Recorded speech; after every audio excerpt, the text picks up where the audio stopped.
মনটা ভীষণ খারাপ, কারণ বাংলাদেশের অবস্থা খুবই খারাপ। আর মন খারাপ নিয়ে আজকের ভিডিওটি শুরু করলাম। আর এত বড় ভোগান্তিতে আজকে পড়বো সেটা কল্পনাও করতে পারিনি। আসসালামু আলাইকুম এভরিওয়ান। গতদিন ঘরের কিছু সদাই দরকার ছিল, সেগুলো এনে রেখেছিলাম। আর সকাল সকাল ঘুম থেকে উঠে সেগুলো গুছিয়ে নিচ্ছি। আর আজকে কাজের আপও আসবেন না, কারণটা তো আমরা সবাই জানি, বাংলাদেশের অবস্থা ভালো না। তাই অতি দ্রুত আল্লাহ সব কিছু সমাধান করে দিন, ঠিক করে দেন।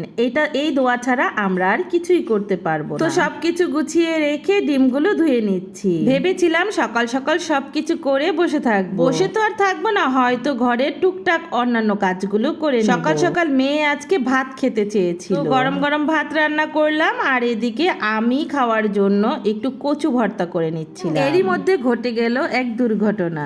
আমার রুমের কারেন্ট চলে গেল। ভাত তো আমার আর খাওয়া হলো না, তাড়াতাড়ি নিচে নেমে পড়লাম কার্ডটা নিয়ে। গত 2 দিন যাবত অনেক চেষ্টা করেছিলাম কার্ডে টাকা রিচার্জ করার জন্য, কিন্তু পারি নাই, কারণ নেট নেই। নেট ছাড়া তো আর কার্ড রিচার্জ করা যায় না। তো আর কি করার, এখন বেরিয়ে পড়লাম, দেখি কোথায় যেতে পারি কার্ড রিচার্জ করার জন্য। বের হয়ে দেখলাম রাস্তাঘাট একেবারেই জনশূন্য। বের হয়ে শুনলাম যে কার্ড নাকি আমাদের এখানে বিদ্যুৎ অফিসে কার্ড রিচার্জ করে দেওয়া হয়, তবে রিচার্জ না, সেটা লোন দেওয়া হয়। যদি লোনটাও আনি তাও তো কিছুদিন চলতে পারবো, এটা ভেবেই বেরিয়ে পড়লাম একটা রিক্সা নিয়ে বিদ্যুৎ অফিসের দিকে চলে যাচ্ছি। আর রাস্তাঘাটের অবস্থা একটু দেখুন, কোনো মানুষ নেই, 2-1টা মানুষ চলাফেরা করছে, কোনো গাড়ি নেই, জনশূন্য একেবারেই ঢাকা শহর। আর আমি তো একা বের হয়েছিলাম, আমার বোন বের হতে চেয়েছিল আমার সাথে, একটু ভয় ভয়ও লাগছিল। তবে আমাদের বাসার